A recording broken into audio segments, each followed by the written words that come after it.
अनंत अनंत भाव भेदथी भरेली भली अनंत अनंत नाय निक्षेपे व्याख्यानी छे सकल जगत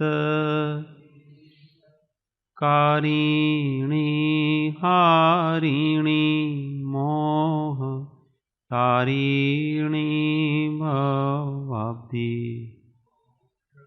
चारिणी प्रमाणी छे उपमा आप्यानी तमाराखवी ते व्यर्थ आपवाथी निज पाई में मानी अहो राज चंद्र बाळ ख्याल नथी पाम जीनेश्वर तणी जाणी तेणे जाणी छे गुरुराज तणी जाणी तेणे जाणी छे।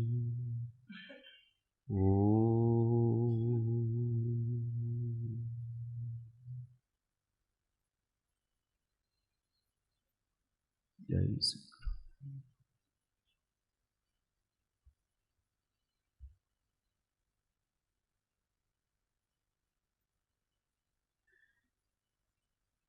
तत्व विचार में परम तत्वज्ञ श्रीमद રાજચંદ્ર વચનામૃત पत्रांक 569 पृष्ठ संख्या 452। अत्यंत ज्ञान होय त्यां अत्यंत त्याग संभवे छे। अत्यंत त्याग प्रगट्या विना अत्यंत ज्ञान न होय एम श्री तीर्थंकरे स्वीकार्यु छे। काले जो कि घणी बात आना ऊपर करी थी कि अत्यंत ज्ञान होय त्यां अत्यंत त्याग संभवे छे। जेटलो जेटलो ज्ञान એટલો એટલો त्याग।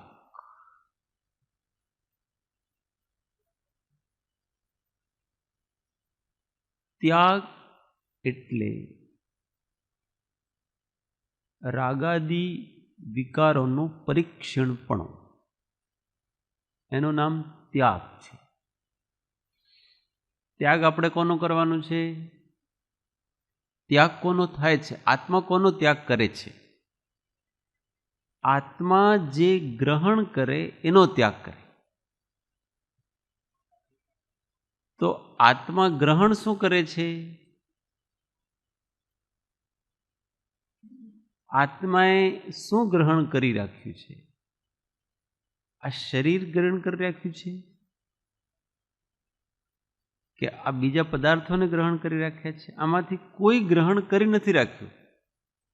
આત્માએ મિથ્યાત્વ અને રાગ દ્વેષ ગ્રહણ કરી રાખ્યા છે।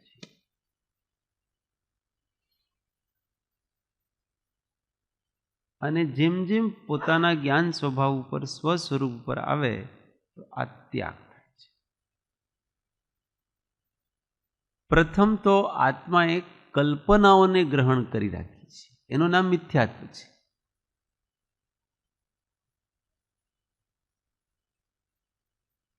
તો પ્રથમ તો એ કલ્પનાનો ત્યાગ કરે છે। કલ્પના શું છે?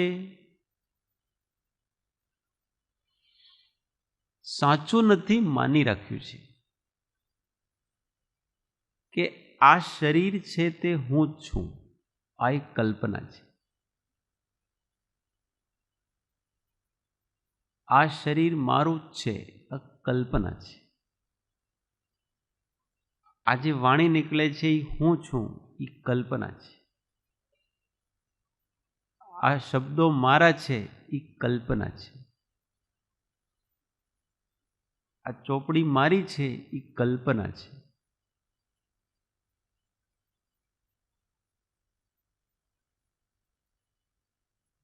આ ઇન્દ્રિયો, આંખ, કાન, નાક મારા છે, એ કલ્પના છે. આ કલ્પનાઓનો પહેલો ત્યાગ કરે છે. આ મને દુઃખી કરે છે, એ કલ્પના છે. આ મને સુખી કરે છે, એ કલ્પના છે. તો પહેલા કોનો ત્યાગ કરે છે આત્મા? એટલે સમ્યક જ્ઞાન પ્રાપ્ત થાય તો પહેલો આ ત્યાગ થાય. કોનો ત્યાગ કર્યો આપણે? જે કલ્પના કરી રાખી હતી એનો ત્યાગ કર્યો છે. કોઈ વસ્તુનો, બીજી વસ્તુનો ત્યાગ કર્યો જ નથી.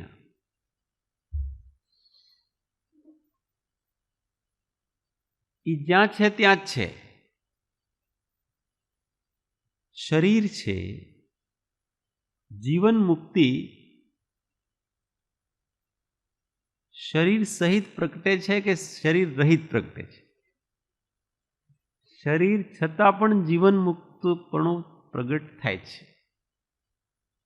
તો એનો અર્થ છે કે શરીરને ત્યાગ કરવાની જરૂર નથી. શરીર હું છું એવી કલ્પના કરી રાખી છે, એનો ત્યાગ કરવાની જરૂર છે. અને એ કલ્પના પછી શરીર પ્રત્યે રાગ, દ્વેષ આદિ છે એ ત્યાગ કરવાનો. આ ત્યાગ છે. અત્યંત જ્ઞાન હોય ત્યાં ત્યાગ હોય, બાકી વસ્તુ ત્યાં ત્યાં જ છે. બીજી પરવસ્તુઓ, પરદ્રવ્યોને કોઈ જગ્યાએ ત્યાગ કરવાની જરૂર નથી. એ જ્યાં છે ત્યાં છે. પણ એમાંથી બે વસ્તુઓ કાઢવાની છે, હું અને મારાપણું, અને રાગ અને દ્વેષ.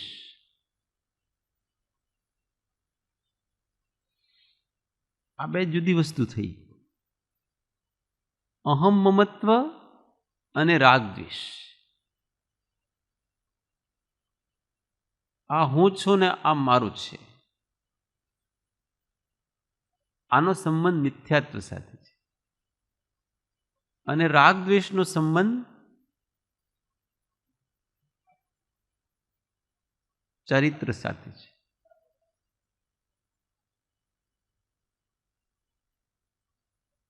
તો ઘણીવાર હું અને મારાપણું નીકળે પણ રાગ નહીં નીકળે.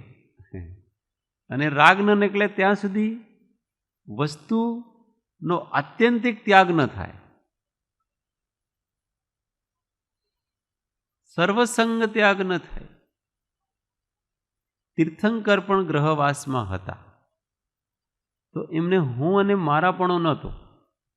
એમના મહેલ પ્રત્યે, એમના માતા પિતા પ્રત્યે, એમના પત્ની પ્રત્યે, એમના પુત્રો પ્રત્યે, જે હોય એમના ધન સંપત્તિ, રાજ્ય, એ હું છું ને આ મારો છે એવો તો એમને નહોતો, પણ એના પ્રત્યે અનુરાગ.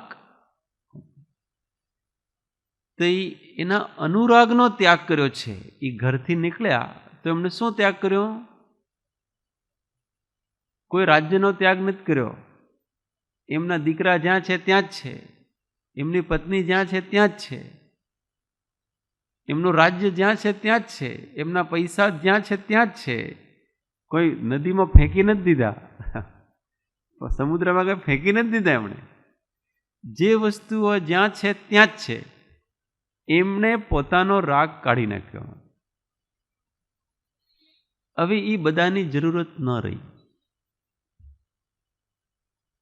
એટલે જગતના લોકોને એમ લાગે કે એ ઘર છોડીને જતા રહ્યા.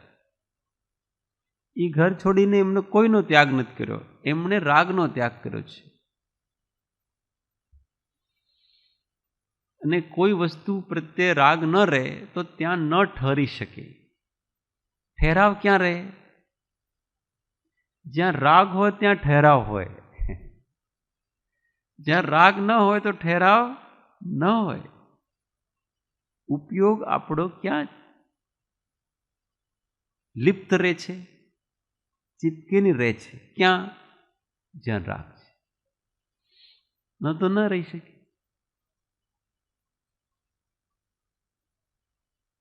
આપણે કોઈ ઘરે મહેમાન અતિથિ બનીને જઈએ.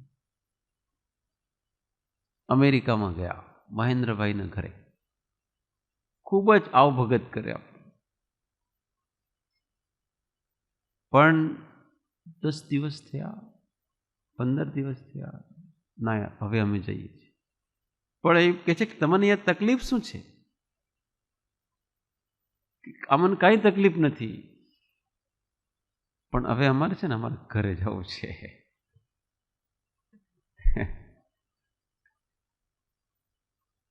એનો મતલબ ત્યાં એમનો ઠેરાવ નથી, એ ન રોકાઈ શકે. કેમ ન રોકાઈ શકે? ત્યાં એમનો અનુરાગ નથી ને ત્યાં એમને એમ નથી લાગતું કે આ મારું ઘર છે. જ્યાં મારાપણું છે અને જ્યાં રાગ છે ત્યાં ઠેરાવ છે. ત્યાં જ આત્મા ટકી શકે છે. નહીં તો આત્મા ટકી ના શકે. એટલે થોડા દિવસ થાય ને ના અમારે હવે પાછું ફરવું છે. એટલે અહીંયા કહીએ મહેન્દ્રભાઈને કહીએ ઉલટું કે કોબામાં તમને શું તકલીફ છે?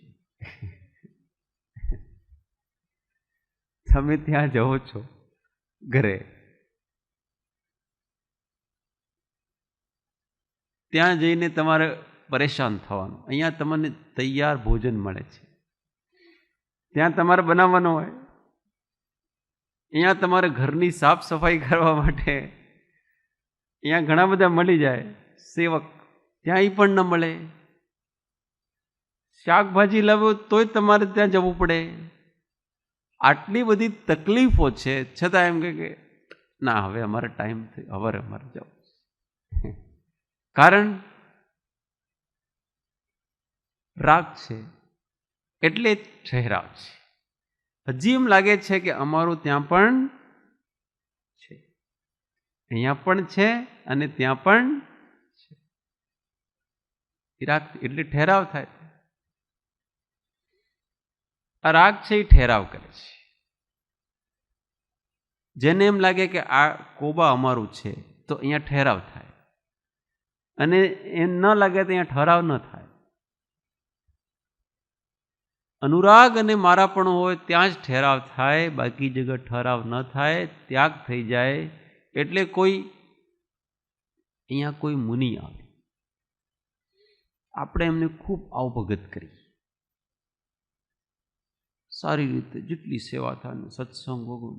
મહારાજ કહો આપકે यहाँ इतना अच्छा है, बहुत अच्छा है.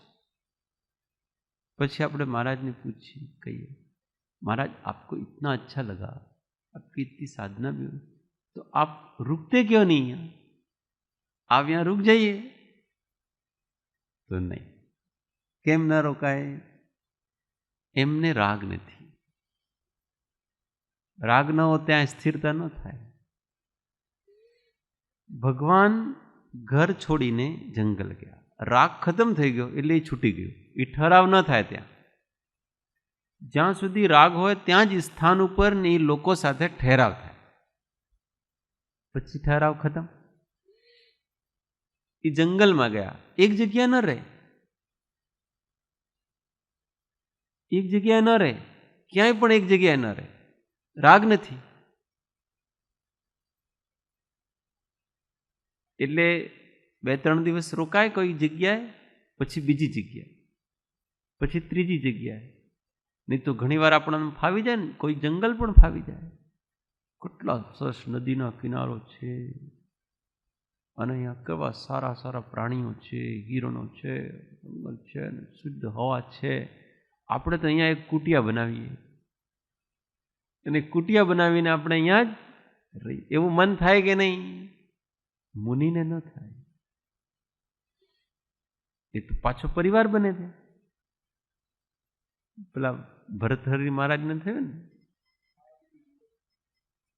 ભરતહરી મહારાજને એવું જ થયું. એ ઘર તો છોડ્યું, પણ એ પછી કુટિયા બનાવીને રહેવા લાગ્યા. હવે એક દિવસ સ્નાન કરવા ગયા તો ત્યાં કોઈ હિરણને શેર પકડી રાખ્યો, એટલે હિરણને બચાવ્યો. પછી હિરણના એ જો બચ્ચું હતું એમને આશ્રમમાં લ્યા, કદાચ ફરીથી આ કોઈ જંગલી જાનવર મારી નાખ્યા. હવે એમનો રાગ થઈ ગયો, એનો ધ્યાન પેલો ધ્યાનમાં બેસે ને, પેલો ક્યાં ગયો? એટલે પહેલા તો એમણે કુટિયા બનાવી, ત્યાં એમણે ગૃહસ્થી ચાલુ કરી દીધી. રાજમહલ અને કુટિયામાં કોઈ ફરક નથી. રાજમહલે એમને રહેવાનું સ્થાન પોતાનું માનતા હતા, હવે કુટિયાને પોતાનું માને છે, બસ, બીજું કઈ નહીં.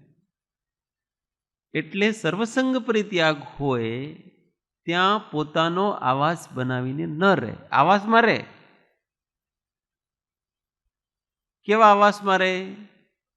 ખંડહરોમાં, શૂન્યાગાર, વિમોચિત આવાસ, જ્યાં શૂન્ય કોઈ ન હોય, નિર્જનતા, ત્યાં રહે.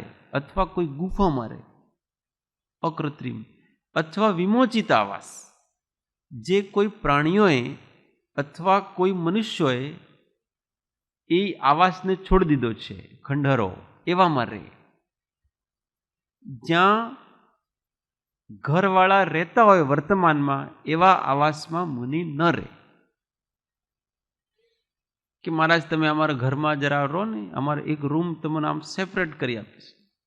કોઈ આવશે જ નહીં ત્યાં, પણ ન રહે. વિમોચિત આવાસ. તમે ઉપયોગ નથી કરતા તો અમે ઉપયોગ કરી શકીએ. જો તમે ઉપયોગ કરો છો, ચોરીનો દોષ લાગે છે, કેમ કે તમારી વસ્તુનો ગ્રહણ અમે કરીએ. એટલે અચૌર્ય વ્રત છે, એના અતિચારોમાં, એના ભાવનામાં શૂન્યાગાર, વિમોચિત આવાસ, પરપરોધાકરણ, ભિક્ષ શુદ્ધિ, સાધર્મ અવિસંવાદ, આ એની ભાવનાઓ છે. પાછા અતિચાર લાગે. એટલે આપણે વાત ચાલે છે કે કોઈ વસ્તુનું ગ્રહણ મિથ્યાત્વ અને રાગદ્વેષથી થાય છે, અને મિથ્યાત્વ અને રાગદ્વેષ છૂટે છે તો એ વસ્તુ છૂટી જાય છે. એટલે વધારે પ્રયત્ન શું કરવાનો છે? પ્રયત્ન કઈ બાજુ કરવાનો છે? પ્રયત્ન કરવાનો છે આપણો મિથ્યાત્વ અને રાગદ્વેષને ત્યાગ કરવાનો પ્રયત્ન છે. વસ્તુઓને ત્યાગ કરવાનો વિશેષ પ્રયત્ન નથી. એ તો ઓટોમેટિક ત્યાગ થઈ જશે. રાગ ન રહે તો તમે ઘરમાં ન રહી શકો. તમે પ્રયત્ન કરો ને તો ન રહી શકો. રાગ હશે ત્યાં સુધી જ રહી શકો, એ તો ન રહી શકો. પ્રયત્ન કરવો કે મારે રાગ કાઢવો છે, અને રાગ અને મારાપણું કાઢ્યા વગર જો આપણે કોઈક વસ્તુનો ત્યાગ કરી દઈએ તો એ વસ્તુનો અનુરાગ રહી જાય છે, અંદર વાસના રહી જાય છે. એટલે વારંવાર પછી વારે ઘડી યાદ આવે. આર્ત ધ્યાન થાય. એ આર્ત ધ્યાનનું કારણ છે. એટલે શક્તિ વગર જે આપણે ત્યાગ કરીએ છીએ ને, એનાથી આર્ત ધ્યાન થાય. કેમ કે તમારે અંદર પેલી વાસના પરાણે કર્યું છે એમ લાગે. પેલા ભાવનાઓમાં આવીને સીતા માતાએ રામનો ત્યાગ કરી દીધો. આજે રામાયણમાં, વાલ્મીકી રામાયણમાં એવી રીતે એમને બતાવે કે ભાઈ રામ જરા સંકટમાં હતા, તો સીતાજીને ખબર પડ્યો કે આ મારા કારણથી આ સંકટમાં છે, મને નથી છોડી શકતા. કેમ કે એ રામ જાણે છે કે હું સત્યનિષ્ઠ છું, હું પવિત્ર છું, એટલે મને એ ત્યાગ ન કરી શકે. તો મારા સાથે અન્યાય થાય, ને રામ અન્યાય ન કરે કોઈ સાથે. અને મને રાખે તો પ્રજામાં અસંતોષ થાય, એટલે એમના સાથે અન્યાય ન થાય, એટલે શું કરવું? રામ ધર્મ સંકટમાં. એટલે પછી सीताजी स्वयं निर्णय લીધો कि अब हम आपका त्याग करते, आप नहीं कर सकते हैं, आपकी मजबूरी को हम समझ सकते हैं, आपके आगे धर्म संकट आए, इसलिए हम त्याग करते. એમ કરી અને ભાવનાઓમાં આવીને ત્યાગ કરી દીધો રામ. લોકો જગત એમ જ જાણે કે રામે સીતાનો ત્યાગ કર્યો. અંદરની વાત આવી, સીતાએ જ રામનો ત્યાગ કર્યો. આ પત્નીનું કર્તવ્ય છે. આપણા પતિ સંકટમાં હોય, નિર્ણય ન લઈ શકતા હોય તો એમને હેલ્પ કરે, એમને હેલ્પ કરે. પણ અંદર રામ પ્રત્યે રાગ એટલો જબરદસ્ત, છોડવાની શક્તિ નહોતી, પણ પરિસ્થિતિવશ છોડવા પડ્યા મજબૂરીથી. એટલે જ્યારે વાલ્મીકી ઋષિના આશ્રમમાં ગયા તો આખો દિવસ જે રામને જ યાદ કરે, કોઈ કામ સૂઝે નહીં, એકદમ કમજોર શરીર થઈ ગયું, અને પછી ગર્ભવતી એટલે બેસી જ રહે. પેલા પાણી લેવા જાય તો ત્યાં બેસી જ રહે, જે કામ બતાવો ત્યાં બેસી જ રહે, કંઈ ખબર જ ન પડે. એટલે અર્ધ વિક્ષિપ્તની જેમ થઈ ગયા, એકદમ ઉદાસીન, જેમ નિષ્પ્રાણ હોય, નિસ્તેજ થઈ ગયા. એટલે પેલા વાલ્મીકીજી આવ્યા, तुमको राम से इतना ही अधिक लगाव था तो तुमने छोड़ा क्यों उनको? तो उनका मैं क्या करूं, मुझे याद आते हैं, वो तो परिस्थिति ऐसी थी, तो वो तो मेरा कर्तव्य था, पर अंदर राग बाकी रह गया है. देखो, एक तो सीता जी ने दीक्षा लेकर के राम को छोड़ा, तो राम याद नहीं आया उनको जरा भी. एक क्षण भी उनका स्मरण नहीं आया कि मैंने राम को छोड़ा, लक्ष्मण जी को, लव कुश को छोड़ा, अयोध्या छोड़ी, राजपाट, ऐसा कुछ भी विकल्प नहीं आया. वो वैराग था. यहां वैराग्य से नहीं छोड़ा, मजबूरी से छोड़ा, इसलिए राग रह गया. पछी इन्हें वाल्मीकि समझा कि भाई देखो, ऐसा है कि जो भी हो गया सो हो गया, पर इस प्रकार से जीने से तुम्हारे पेट में जो बच्चे हैं ना, उनके ऊपर अच्छा प्रभाव नहीं पड़े. अब तुम्हारा मन उनमें लगा दो. तुम्हारा मन वैरागी नहीं है, वो हम जानते हैं, क्योंकि उस समय वो राग से प्रेरित थे. जिसका मन वैरागी नहीं होता है, वो सर्व वस्तुओं से अपना मन नहीं हटा सकता. उसको उसके राग को बदलना है, किसी और जगह लगा दे बस. तो अब तुम राम से राम के बच्चों में लगा, कि ये राम के हैं, तुम्हारे पेट में जो पल रहे हैं ना, वो तुम्हारे पति हैं, उसी का अंश है वो सारे के सारे. अब तुम उनके लिए जिया करो. तो उन्होंने अपना सारा मन उसमें लगा दिया. अब मुझे उनके लिए जिए. होता ही है ना, अपने किसी का पति छोटा 1 साल का बच्चा रख करके मर गया, अब वो स्त्री पूरा जीवन उसका मन कहाँ लगाती है? उसके बच्चे में. अब मुझे इसके लिए जिए. कोई न कोई उसको उसके राग का अवलंबन चाहिए कि उसके राग की पूर्ति वहां हो. सीता जी ने अपने राग को कन्वर्ट कर दिया उसमें, फिर उन्होंने जिया. वो कोई वैराग नहीं था उनका, वो परिस्थिति जन्य था. परिस्थिति जन्य जो होता है उसमें वासना रह जाती है, इससे कर्म निर्जरा नहीं होती. पर जब सीता जी को वस्तु स्थिति पता पड़ी और अत्यंत वैराग आया, उस समय राम उनको राज्य देने को तैयार थे, महारानी बनाने को तैयार थे, लवकुश भी थे, सारी दुनिया ने स्वीकार कर लिया, तीनों लोग उनकी जय जयकार कर रहे थे. फिर भी उन्होंने, अब मुझे केवल और केवल इस संसार का त्याग कर. इसको त्याग क्यों? राग नहीं रहा. तो वहां फिर राम याद नहीं आते थे. वहां लव कुश याद नहीं आते, वहां कोई याद नहीं आता है। ये त्याग कहलाता। प्रयत्न किया, त्याग दोनों समय किया था सीता ने, किया था कि नहीं किया था? और दोनों में जमीन आसमान का अंतर। एक में तो अर्थ ध्यान हो रहा था, दूसरे में धर्म ध्यान हो रहा है। और त्याग का लक्षण तो धर्म ध्यान है, अर्थ ध्यान।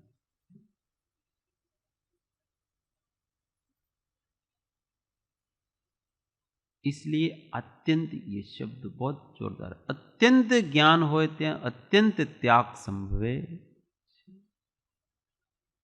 कि पूरा त्याग कब संभव होगा? जब पूरा ज्ञान हो जाएगा। इसलिए जो केवल ज्ञानी होते हैं, पर्यंत भगवान, उनके पूरा त्याग है। संसार की किसी भी वस्तु का वो ग्रहण नहीं करते, बाहर की भी हो, क्योंकि अंदर राग समाप्त हो। किसी भी वस्तु का स्पर्श उनको नहीं है, संसार की किसी भी भौतिक वस्तु का स्पर्श नहीं। यहां तक कि उनके बैठने का जो स्थान है ना, आसन, वहां पर भी वो नहीं बैठते, वो अंतरिक्ष में रहते हैं। उस सिंहासन के ऊपर भी वो देव बनाते हैं सिंहासन, पर उस 5000 धनुष ऊपर इस पृथ्वी से, फिर वहां उनका समोसरण बन रहा है और उसके ऊपर सिंहासन बन रहा है, और उस सिंहासन पर 4 अंगुल ऊपर अंतरिक्ष में विराजमान है। संसार की किसी भी वस्तु का कोई स्पर्श नहीं है उनको। वो जो समोसरण का वैभव है उससे उनको कोई लेना देना। आत्यंतिक त्याग, क्योंकि आत्यंतिक ज्ञान, ज्ञान पूरी तरह से अब अंतर्मुख हो चुका है, अपने में ही लीन है, किसी वस्तु की जरूरत ही नहीं है, किसी से उनका अस्तित्व नहीं है। तो जगत की किसी वस्तु का स्पर्श नहीं, ये केवल ज्ञान का स्वरूप है।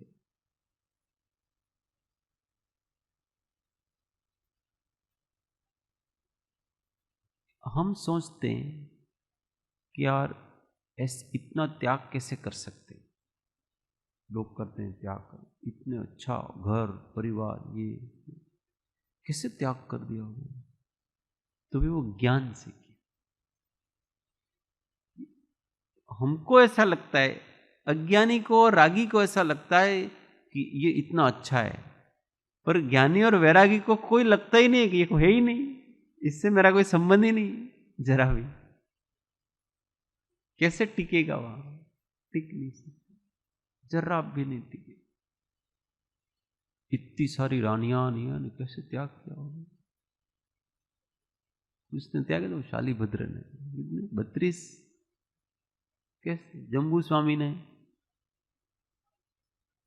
सुंदरी रिया, कैसे त्याग, शादी की पहली रात। तो हम उस चीज की कल्पना नीची भूमिका में रह करके होती नहीं। जब हम उस भूमिका में आएंगे तब पता पड़ेगा कि उन्होंने त्याग किया ही नहीं। उन्होंने तो केवल अपने अनुराग का त्याग किया, और उनको अनुराग नहीं था, इसलिए उनके लिए वो कोई मायने ही नहीं रखता था। हाड़ मांस की पुतलियां हैं बस, और कुछ नहीं। ये दृष्टि, ये ज्ञान से वैराग पैदा होता है, और वैराग से फिर त्याग होता, ये क्रम है।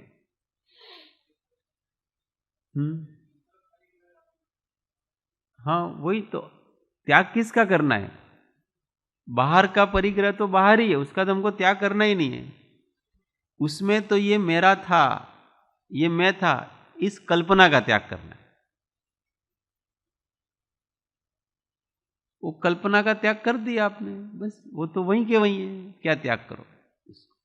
घर को उठा करके नदी में थोड़ी फेंक देंगे, वो तो वहीं के वहीं रहेगा। घर परिवार वाले वहीं के, सब वहीं के वहीं रहेगा, कोई नहीं जाने वाला है। बस उसने मैं मेरापना खत्म कर दिया, अभी कर दो, सब चिंताएं चले जाए। हमने चिंताएं ओढ़ रखी।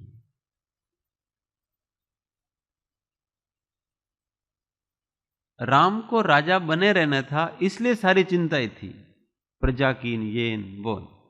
उन्होंने जैसे ही संकल्प किया कि मुझे राजा नहीं रहना है, सारी चिंताएं खत्म, क्योंकि जिम्मेदारी नहीं।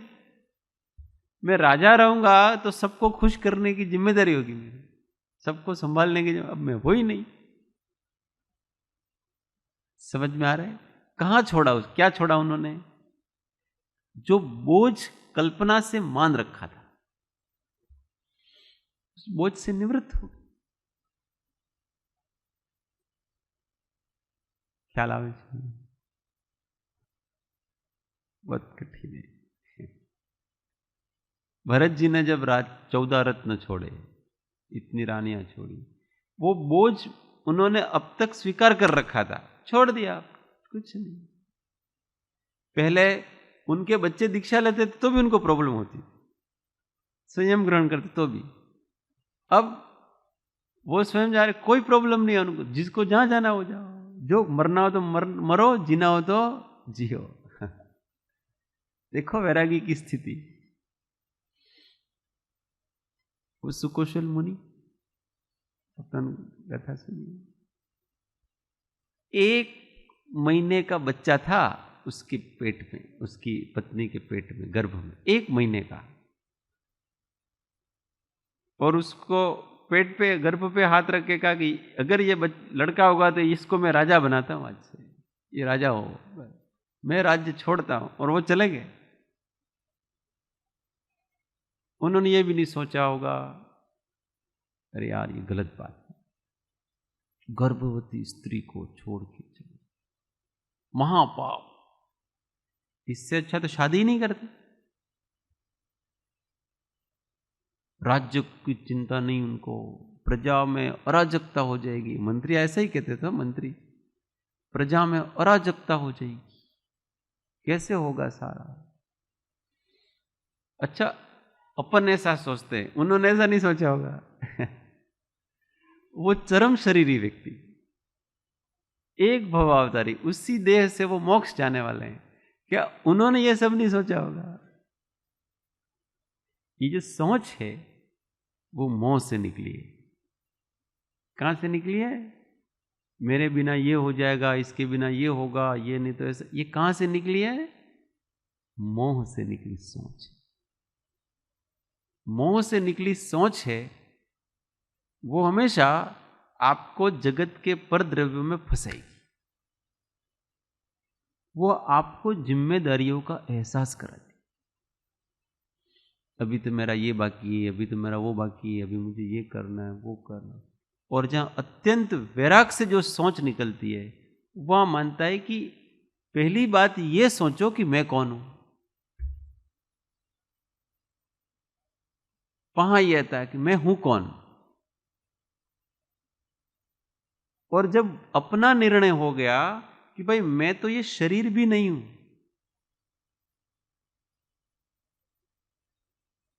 मैं तो ये इंद्रिया भी नहीं हूं, तो जब मैं शरीर नहीं हूं, मैं तो एक अमूर्त चेतन सत्ता हूं।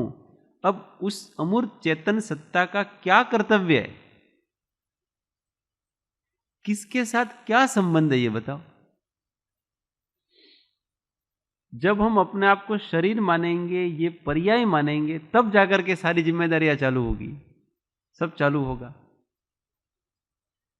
संसार में व्यक्ति अज्ञान से, मोह से, राग से ही रह सकता है, नहीं तो नहीं रह सकता है।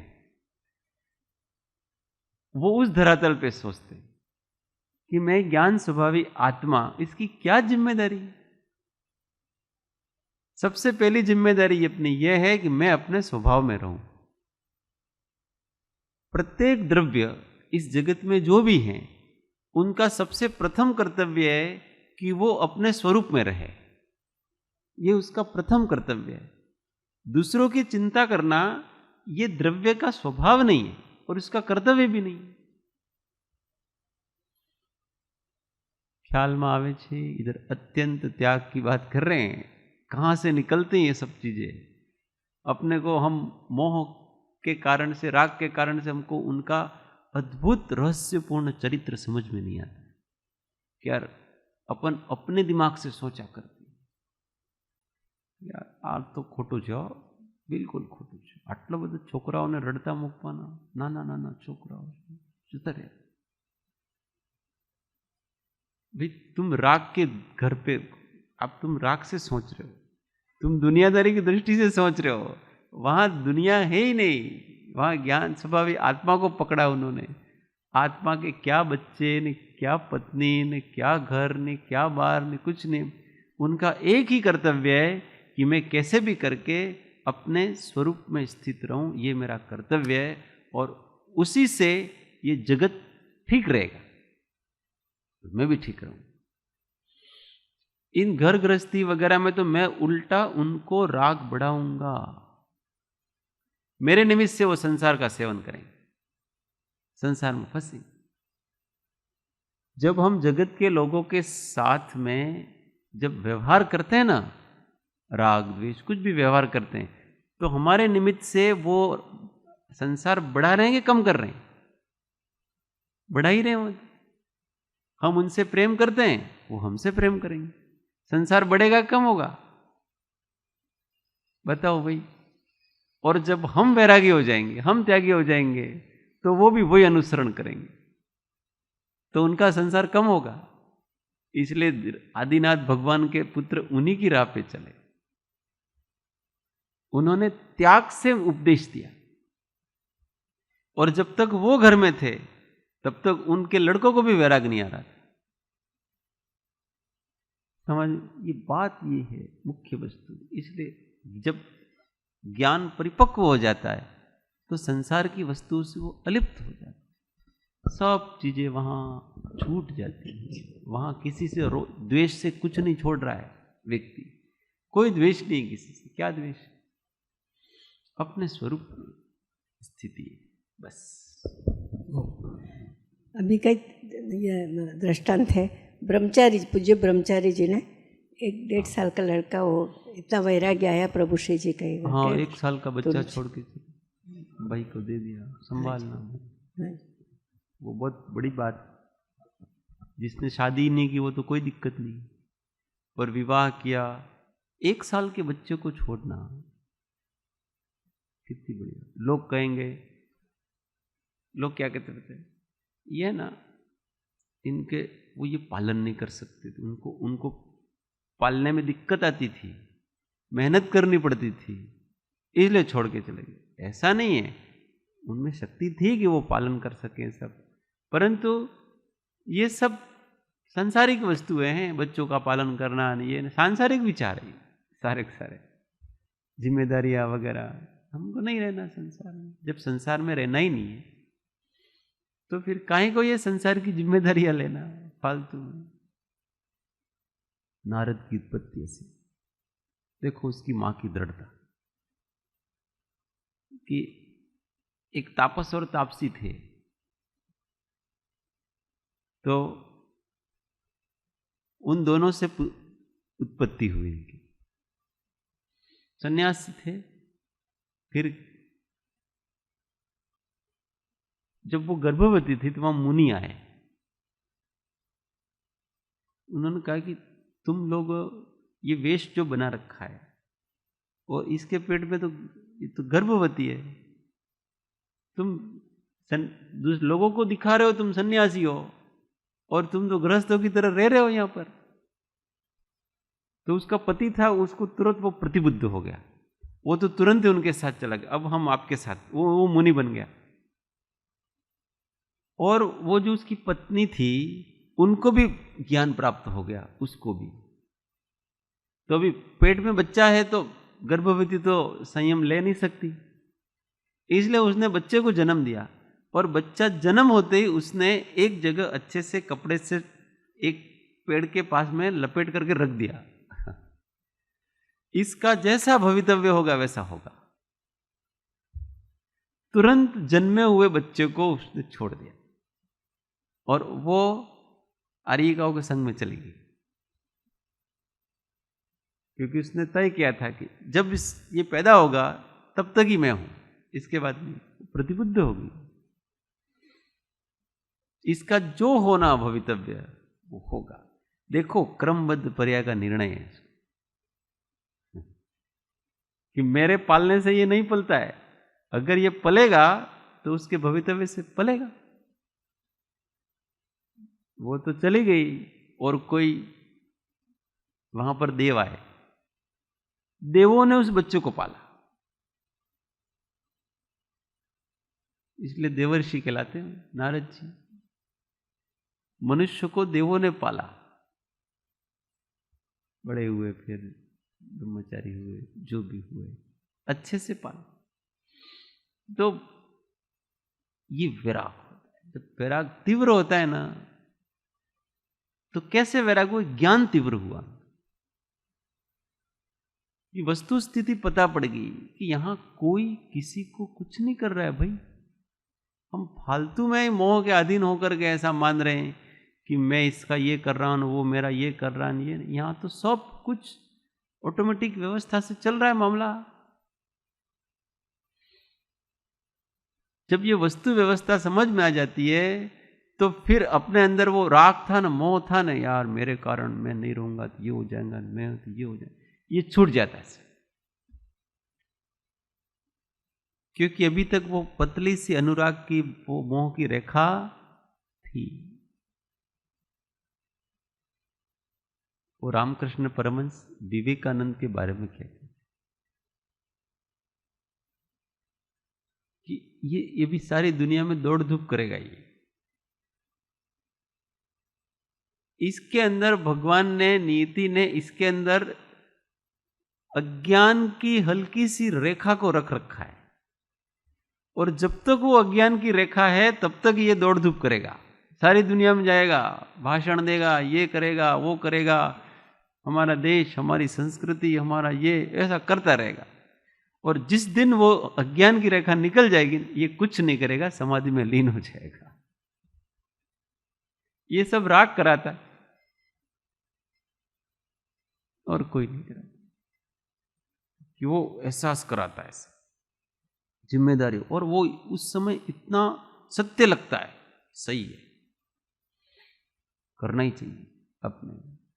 पर जब ऊपर की भूमिका में आता है तो अरे यार ये तो राग के कारण दौड़ रहा था, को वस्तु व्यवस्था जब स्पष्ट हो जाती है,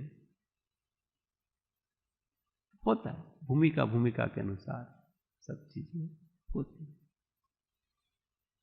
आदिनाथ भगवान ने भी कितने सालों तक मूड बन के रहे, वो चारित्र ग्रहण नहीं कर सके,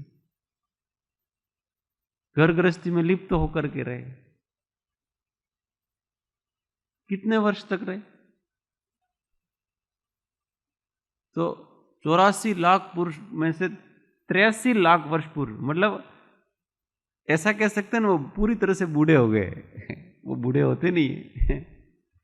अंतिम साल में जिसे किसी की 84 वर्ष की उम्र हो, तो 83 साल तक तो वो घर में ही है अभी, और इसके बाद प्रतिबुद्ध हुए, वो उदय होता ही, और वो जानते हैं, उनको कोई आपत्ति भी नहीं होती इस प्रकार। पर जब ज्ञान बहुत तीव्र हो गया, छूट गया, फिर वो जिम्मेदारी का एहसास नहीं रहा उनको कि यार पहले तो ऐसा होता कि ये दुनिया कैसे चलेगी, क्योंकि वो वही ब्रह्मा कहलाते थे, सारा ये पूरा सारा उन्होंने ही चालू किया है, कर्मभूमि का, सबको शिक्षा देना वगैरह सब। वो ऐसा सोचते यार ये सब मैंने कर तो दिया, मैं ही नहीं रहूंगा तो ये सब अराजकता फैल जाएगी। पर नहीं, अत्यंत तीव्र ज्ञान हो गया कि मुझे अब परिपूर्ण दशा प्राप्त करनी, ये सब मोह के कारण से कर रहा था। तो उन्होंने राज्य छोड़ा, निर्ग्रंथ हो गए, और उनके साथ अनेक राजाओं ने दीक्षा ली। अब उन लोगों को तो चर्या का पता नहीं था, और ये भगवान महाराज वो समाधि लगा करके बैठ गए, 6 महीने तक उठे ही नहीं। अब उन्होंने ऐसा नहीं सोचा होगा यार मेरे साथ इन लोगों ने दीक्षा ली है, ये क्या करेंगे, मेरे अंदर तो इतनी ताकत है पर इनके अंदर इतनी ताकत नहीं है, इनका ध्यान रखना चाहिए कि नहीं रखना चाहिए। उन्होंने नहीं रखा। और बहुत से राजा तो फिर फल खाने लगे न कंदमूल खाने लगे न क्या करने लगे न उल्टा उल्टा कुछ न कुछ करने लगे। अब उनको पता नहीं होगा कि ये करें, अवधि ज्ञानी थे, उनको पता था ये सब, पर भवितव्य स्वीकार है उनको, क्योंकि उन्होंने नहीं कहा था कि आप मेरे साथ दीक्षा लो, और वो उनके आचार्य भी नहीं थे। अगर आचार्य होते तो उनकी जिम्मेदारी होती, क्योंकि शिष्य की जिम्मेदारी गुरु पर होती है, आचार्य पर होती है। उन्होंने उनको कोई दीक्षा नहीं दी, वो तो अपना लेके चले थे, वो पीछे पीछे है, वो क्या करे, उन्होंने कहा भी नहीं,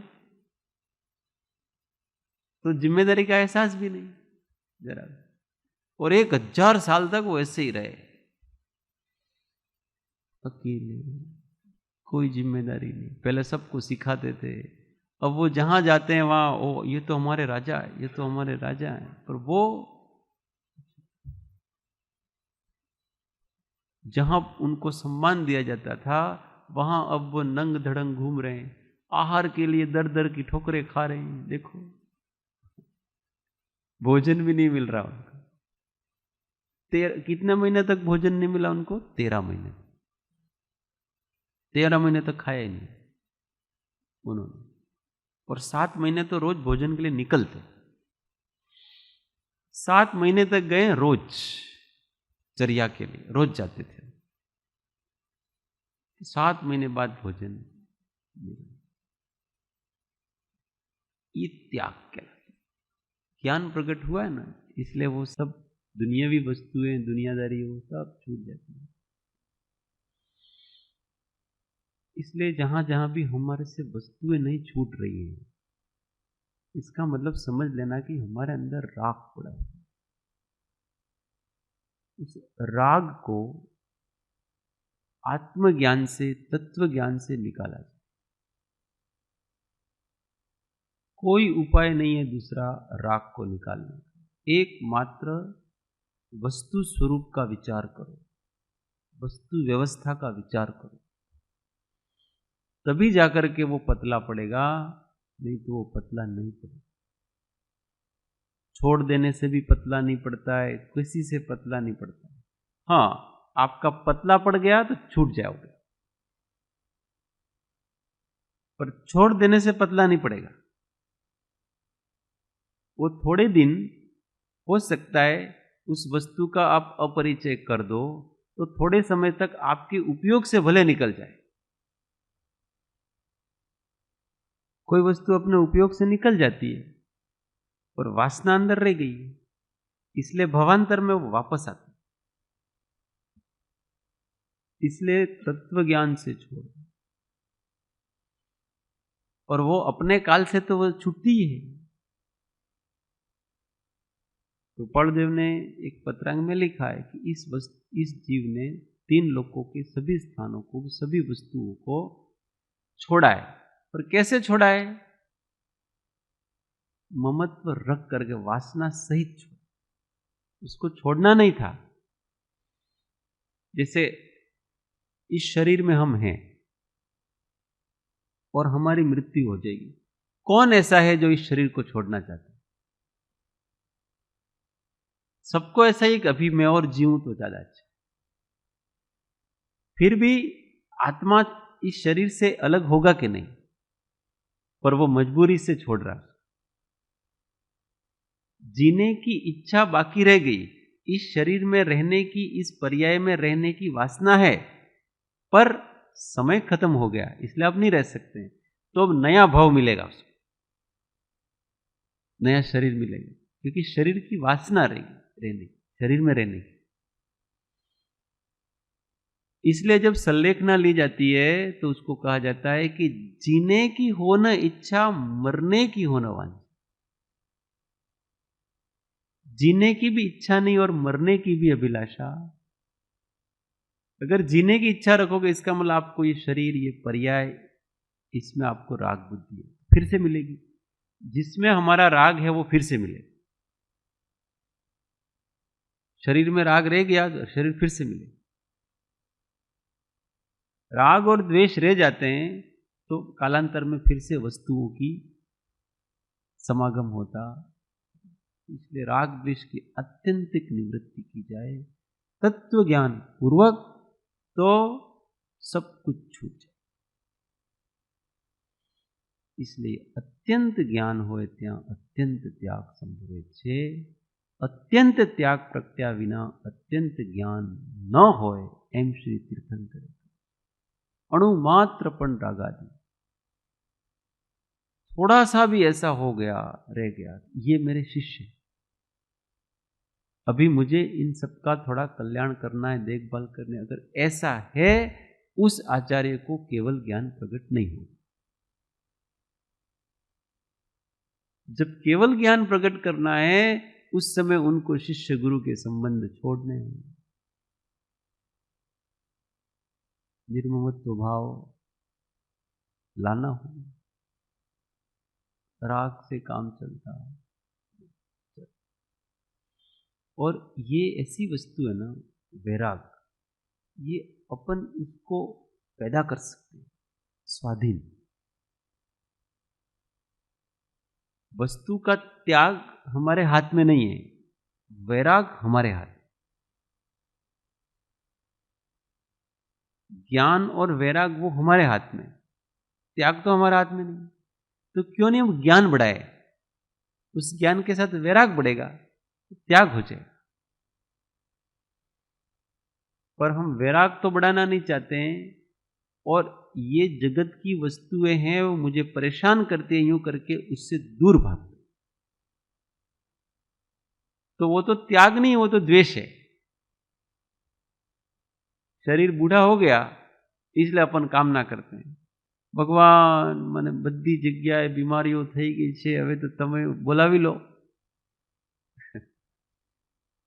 वो ऐसी कामना करता है कि હવે તો આ બોલાવી લો, એટલે वास्तव में उसको नया शरीर चाहिए, स्वस्थता चाहिए, मुक्ति नहीं चाहिए। शरीर से मुक्ति नहीं चाहिए उसको, अपनी प्रॉब्लम्स से मुक्ति चाहिए, कष्टों से मुक्ति चाहिए उसको। घबराए तो द्वेष हो गया, इस शरीर से द्वेष, इसलिए मरना चाहता। ऐसे नहीं, वैराग, अनासक्ति, और वो ज्ञान से, जहां शरीर जैसे बाहर की वस्तु है, और हम जानते हैं कि मैं महेंद्र भाई को जानता, वैसे ही मैं अपने शरीर को भी जानता। ये अवस्था ज्ञानी की होती है। वैसे ही इस शरीर के अंदर जो कर्म का उदय होता है, उसको भी मैं जानता, उसकी वेदना को भी मैं जानता, सहज ज्ञाता है। अब ये शरीर रहे कि न रहे, रोग रहे कि न रहे, अब क्या फर्क पड़ेगा। और इस ज्ञान दृष्टि से सब त्याग, तो वैराग आता है, और फिर ऑटोमेटिक त्याग हो जाता है। ज्ञान की दृष्टि अपनी डेवलप करें, तो 3 लोक का त्याग।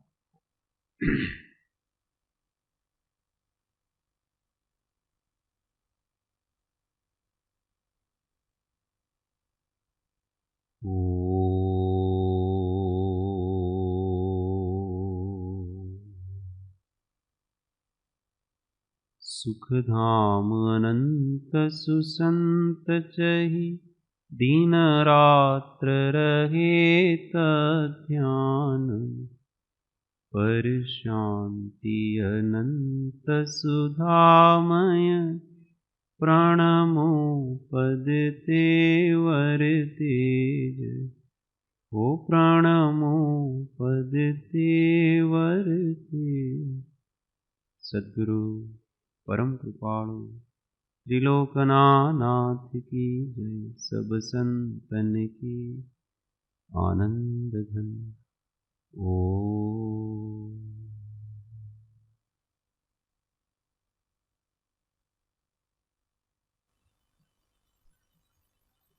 जय सद्गुरु।